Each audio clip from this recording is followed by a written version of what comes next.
পুরান ঢাকায় ব্যবসায়ী সোহাগ হত্যায় প্রাথমিকভাবে ব্যবসায়ীকে দ্বন্দ্ব এবং চাঁদাবাজির প্রমাণ পাওয়া গেছে।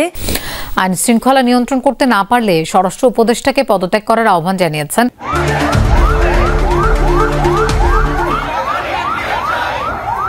আর এই যে মানুষ এত কষ্ট করতেছে, না খাইয়ে থাকতেছে, কত কিছু করতেছে, গাড়ি ঘোড়া চালাইতে না, কত সমস্যা আছে।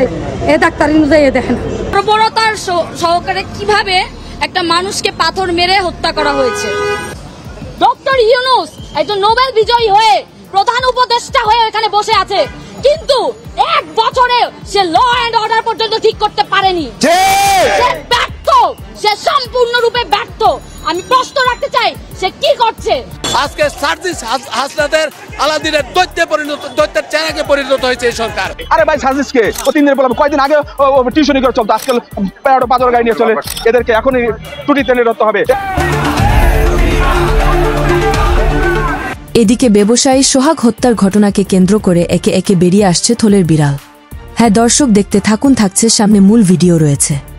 সবাই বলে আওয়ামী লীগ সরকারকে দেশ থেকে তাড়িয়ে দিয়ে দেশ নতুনভাবে স্বাধীন হয়েছে, কিন্তু যতই দিন যাচ্ছে ততই কেন জানি আওয়ামী লীগের ক্ষমতাচ্যুত শেখ হাসিনার কথা আবারও মনে করে দিচ্ছে এই জাতীয়তাবাদী দল বিএনপি। তাই এই ভাঙড়ি ব্যবসায়ী সোহাগ চাঁদা না দেওয়ার কারণে এভাবে প্রকাশ্যে হত্যা করেন যুবদলের কর্মীরা, যে ভিডিও ফুটেজ বাংলাদেশের মানুষের মনে নতুন করে নাড়া দিয়েছে। সোহাগ হত্যার দায় এবার বিএনপির চেয়ারম্যান তারেক রহমানকে নিতে হবে, এমন মন্তব্য জানিয়েছেন মুফতি ফয়জুল কারীম চরমোনাই। এই খুনের দায়িত্ব তারেক জিয়াকে গ্রহণ করতে হবে। এই খুনের দায়িত্ব মির্জা ফখরুলকে গ্রহণ করতে হবে। এই খুনের দায়িত্ব বিএনপিকে গ্রহণ করতে হবে।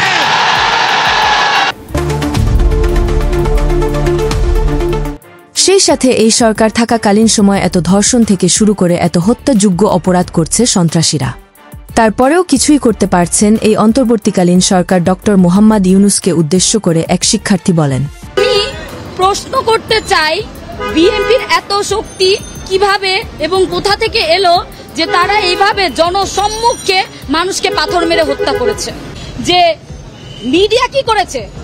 এই যে এতগুলো মিডিয়া সাংবাদিক 9 জুলাই বর্বরতার মাধ্যমে তাকে কিভাবে হত্যা করা হয়েছে, একটা টিভি মিডিয়াও একটা সাংবাদিক ভাইরা এটা প্রচারণা করেনি কেন?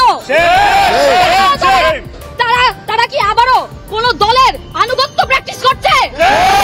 তারা কি কোন দলের হয়ে কাজ করছে?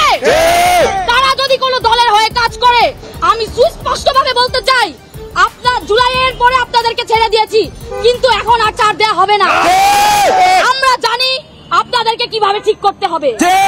আমাদেরকে বাধ্য করবেন না যেন আপনাদেরকে আপনাদের সংস্কারেও যেন আমরা না আপনাদের সংস্কারের জন্য আমাদেরকে নামতে বাধ্য করবেন না। আরেকটা কথা বলতে চাই, ডক্টর ইউনূস একজন নোবেল বিজয়ী হয়ে প্রধান উপদেষ্টা হয়ে এখানে বসে আছে, কিন্তু এক বছরে সে ল এন্ড অর্ডার পর্যন্ত ঠিক করতে পারেনি। সে ব্যর্থ, সে সম্পূর্ণরূপে ব্যর্থ। আমি প্রশ্ন রাখতে চাই, সে কি করছে? এবং বলতে চাই, যদি আপনি এখনো ভাজা সোজা না করে দাঁড়ান এবং যদি কঠোর ব্যবস্থা না নেন এবং দায়িত্ব না নেন, আমরা আপনাদের উদ্দেশ্যে রওনা হব। 1 বছরে কি করেছেন সেটার জবাব আপনাদের দিতেই হবে।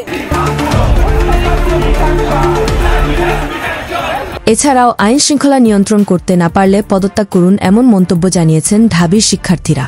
কোন টিভিতে আসে নাই, এমনকি মাল্টিমিডিয়াও আসে নাই, 1-2টা পত্রিকা ছোট করে নিউজ করেছে, এবং সেখানেও আবার 2-3টা পত্রিকা তারা তাদের রাজনৈতিক সংশ্লিষ্টতা এড়িয়ে গেছে। 1-2টা পত্রিকা সামান্য ইনসাইট দিয়েছে। গতকালকে দুপুরে 2টার দিকে আমাদের এক ভাই অ্যাক্টিভিস্ট, তিনি এইটা সর্বপ্রথম এনেছেন, আমরাও বিশ্বাস করতে চাই না তিনি যেভাবে লিখেছেন। বিকেলে ভিডিও সামনে এসেছে।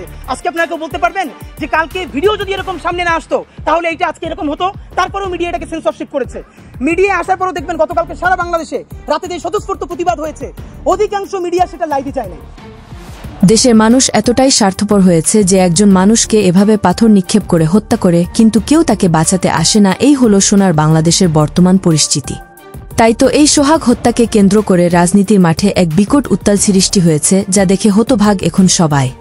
পরিশেষে এই সোহাগ হত্যার দায় শুধু বিএনপি নয়, ছাত্র জনতাকে নিতে হবে, এমন মন্তব্য জানিয়েছেন রাজনৈতিক বিশ্লেষকরা।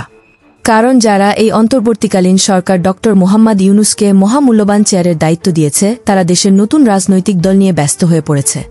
আর এদিকে একের পর এক হত্যা চালিয়ে যাচ্ছে বিভিন্ন রাজনৈতিক দল। সেখানে এই অন্তর্বর্তীকালীন সরকার ডক্টর মোহাম্মদ ইউনূস বসে বসে শুধু দেখেই যাচ্ছে।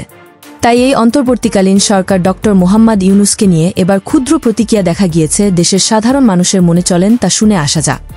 আর এই যে মানুষ এত কষ্ট করতেছে, না খাইয়ে থাকতেছে, কত কিছু করতেছে, গাড়ি ঘোড়া চালাইতে পারে না, কত সমস্যা আছে, এ ডাক্তার ইনুযায়ী দেখে না, এই কোনো কিছু দেখে না। আর এই মানুষগুলো মেরে হালাইতেছে, এর কোনো খবর রাখে না। আর হে খালি তার রাজনীতি নইয়া হে আছে। যে দেশ চালাইতে পারবো না, হে গদিতে থাকার কোনো অধিকার নাই। এই চাঁদাবাজদের যাতে হয়, শাস্তি হয়, এই বাংলার বুকে যেন আর কোনো চাঁদাবাজ না থাকে। আমার বাবার মতন চাঁদার জন্য যাতে কোনো সন্তান বাবারা না হয়।